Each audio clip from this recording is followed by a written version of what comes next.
ABSL Summit. Beyond Tomorrow. Building a Sustainable Future.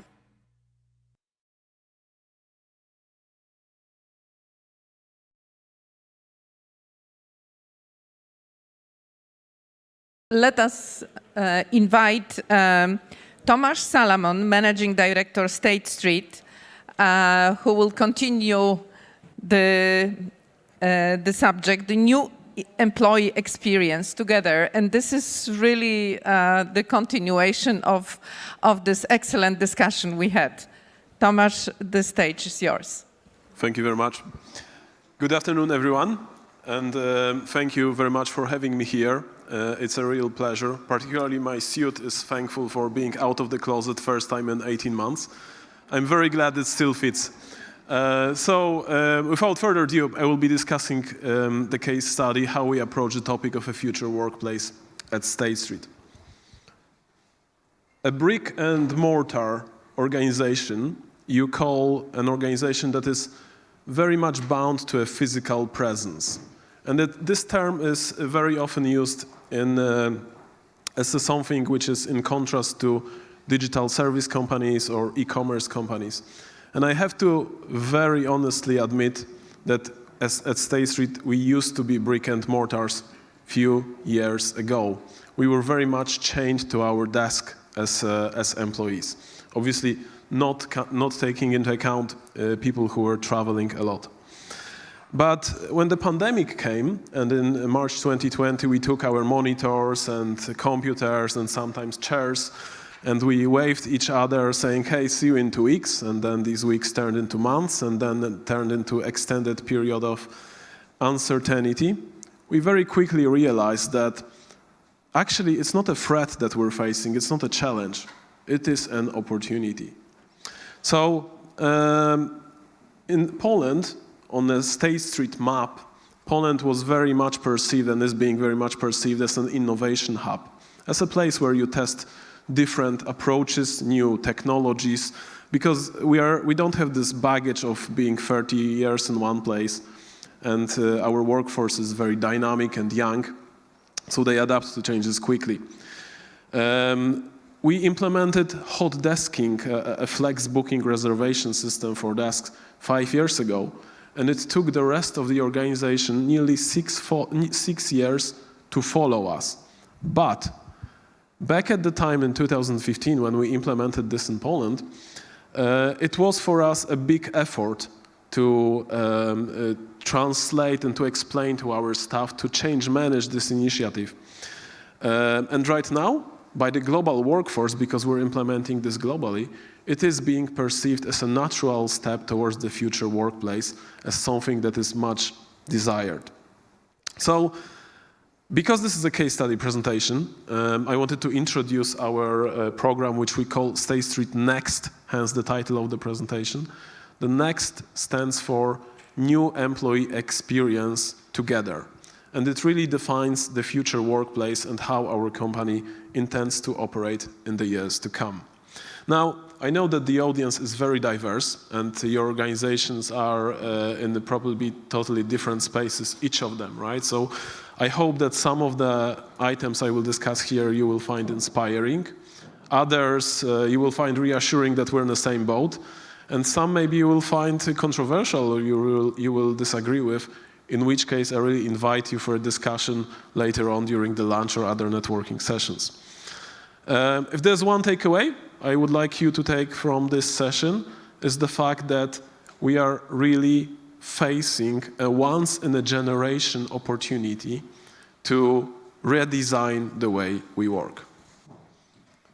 But before we move to State Street, I wanted to assure you that neither we or you will not get it right. Not at 100%, not 100%, and not at the very first time. So just look at us as a group. Look at this discussion we just had. As a business leaders, we are not really sure where we are going.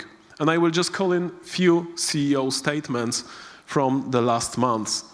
One organization is saying that they want people back to work, and I underlined the word work, just as if the work didn't happen in a remote space.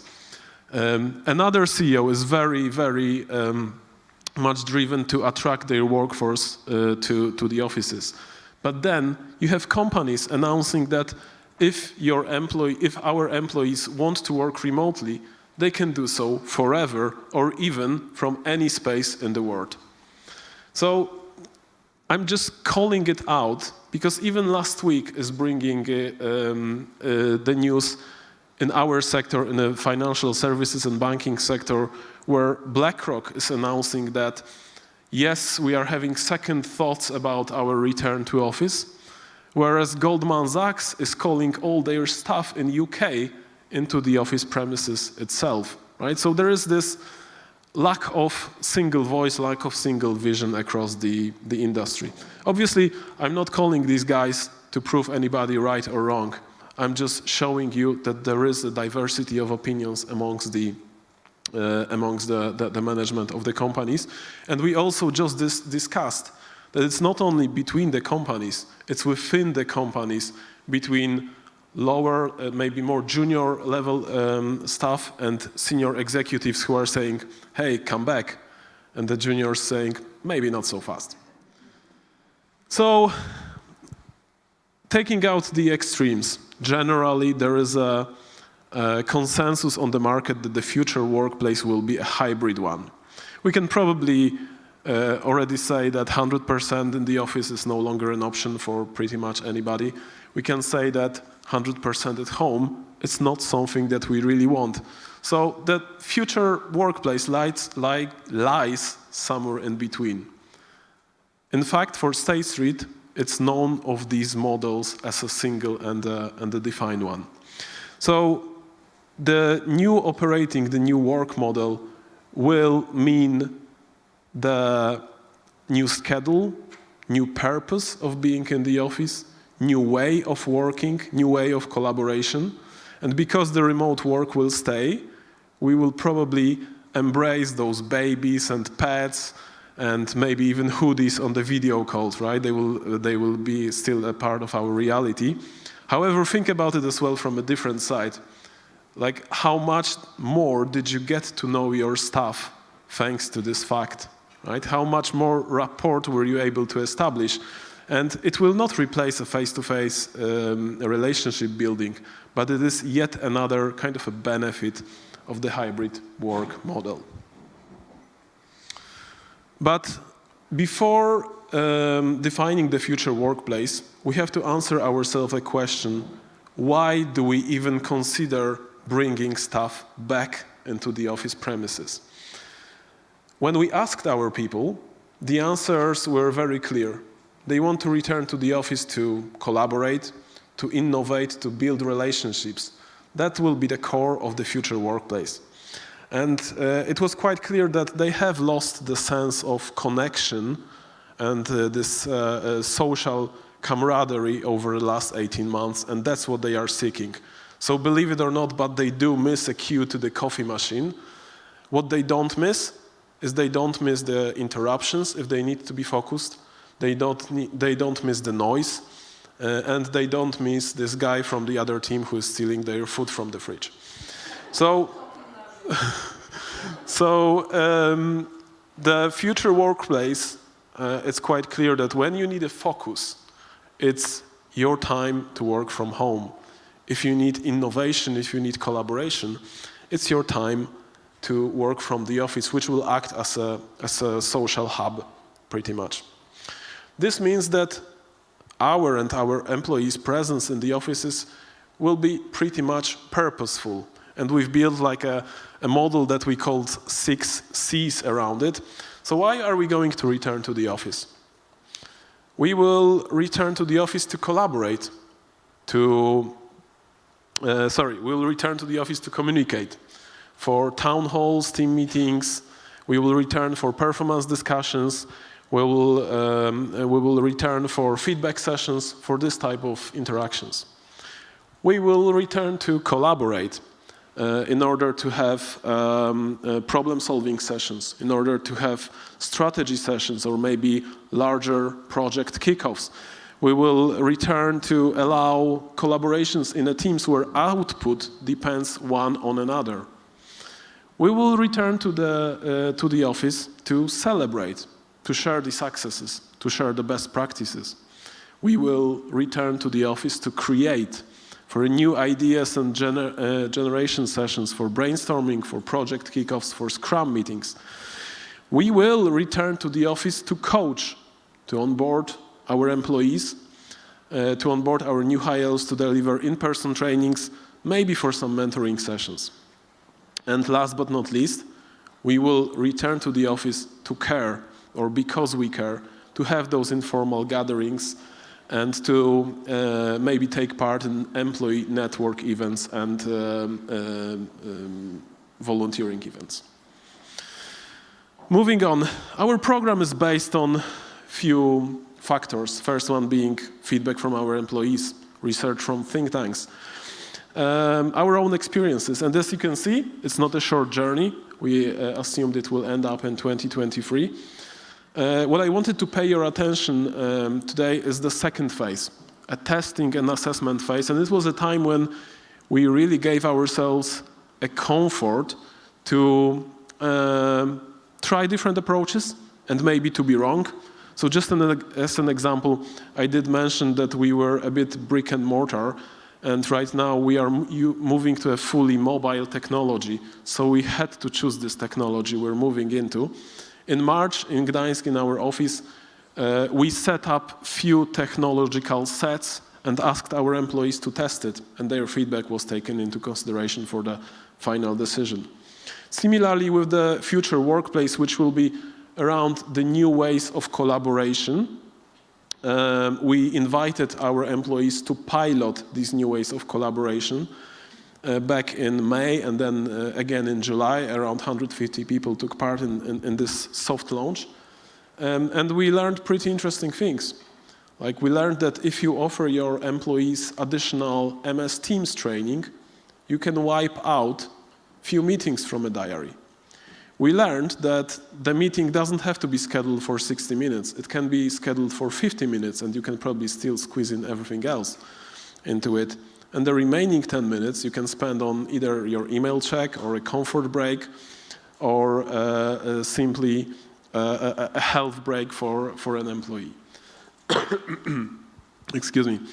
We learned as well that very much needed item is a focus time for employees. So a time when they are not interrupted, when there are no meetings, they can spend time on their self-development, or they spend time on delivering certain project work. So there is, by the way, a very funny story with that, because the pilot was run in Poland. We had lessons learned from the pilot. We were, implementing a focus time in the diary where there isn't any interruptions. It's quite quick to be done. Excuse me. I'm losing my voice. So it's a quite quick thing to do.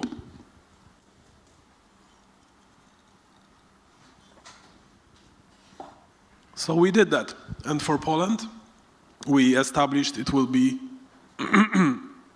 Monday, and up until noon, absolutely no meetings in the diary. At the same time, one of our EMEA leaders have found the same report on their desk. It will be brutal until the end. Apologize for that. And they implemented a meeting-free Friday afternoons. And a few days later, one of the global leaders found the same report, and they started looking into Thursday, which would be free of any meetings. So, we started to run out of weekdays and realized that there is really some good synchronization that needs to be done. Okay, moving on, the program has the 4 key pillars: technology, culture, real estate, and productivity. I will start with real estate. So we want a hybrid workforce. Our workforce were a hybrid work, so we need to give them a different real estate. So it is clear that your real estate will need more collaboration units. It will have to look different than in the past. And that's already the effort we have started undertaking. The next item is productivity. Not so much discussion, the panel has touched upon it, but not really explored this path further. Productivity will definitely be measured in a different way than we do it now.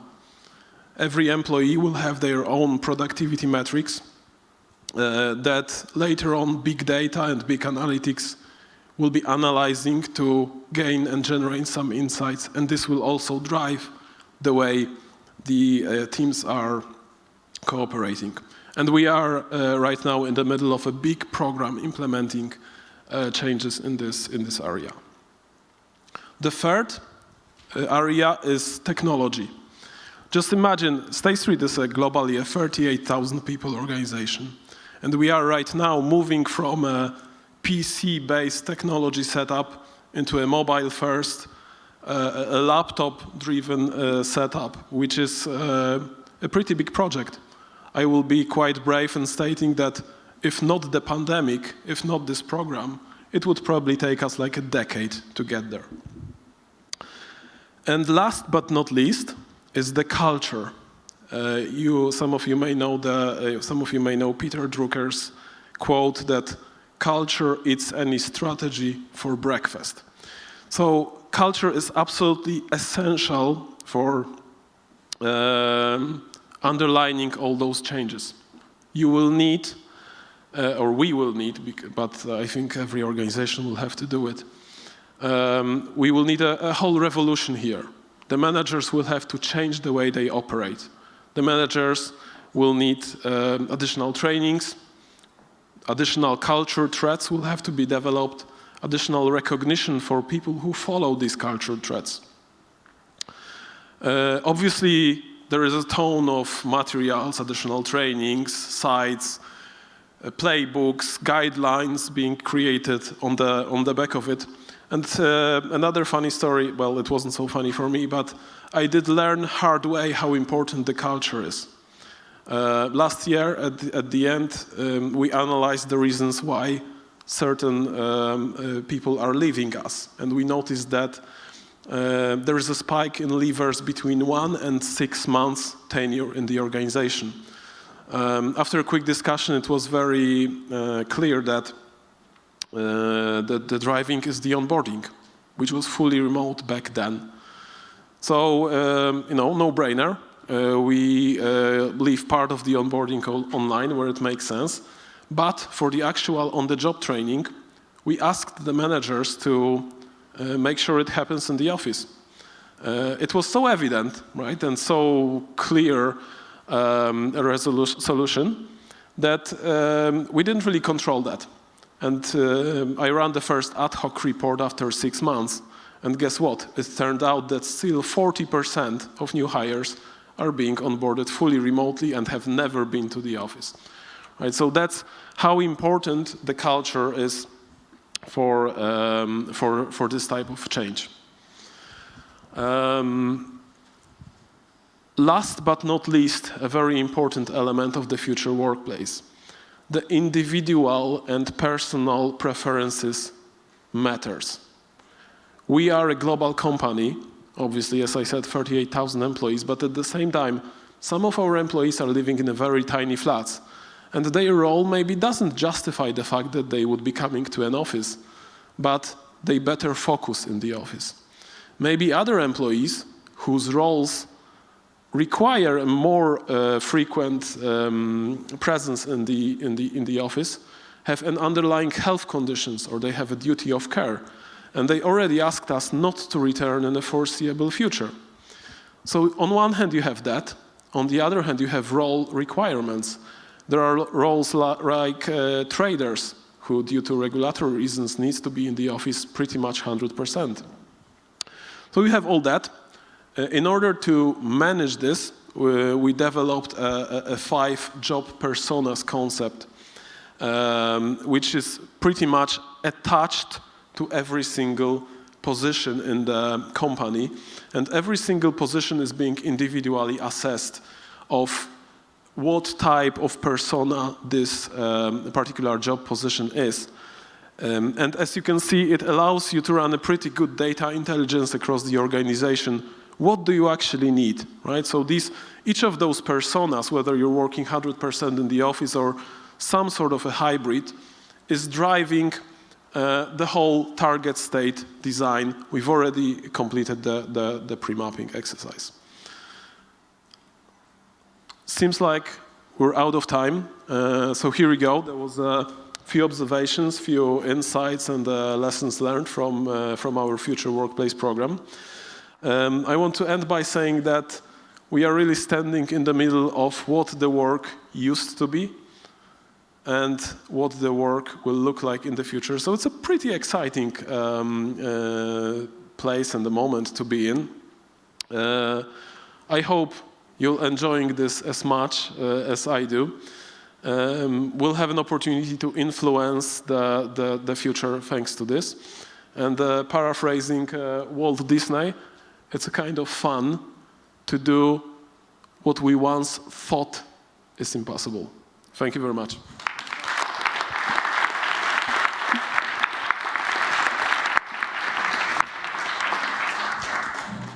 Tomaszu, thank you very much. It was excellent state study, case study from State Street. I hope that we will be allowed to get the copies for those who will be interested. Those that didn't take pictures. and really thank you very much for this for the excellent discussion. What came to my mind after all these discussions, these three words: culture, environment, and leadership.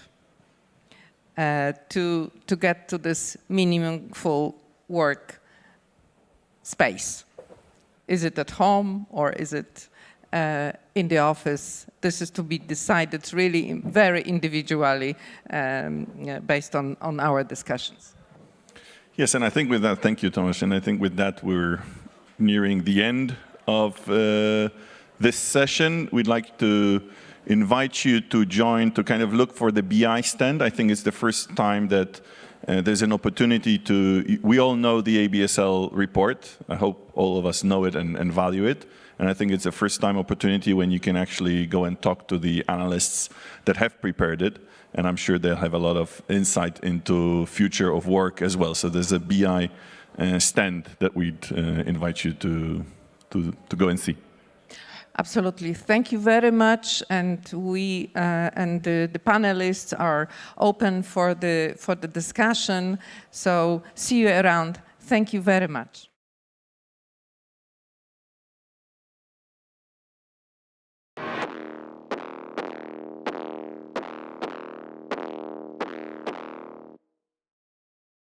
Resilience, maturity, talents, growth, innovation. The change made us stronger. This all made us sustainable. ABSL Summit. Beyond tomorrow. Building a sustainable future.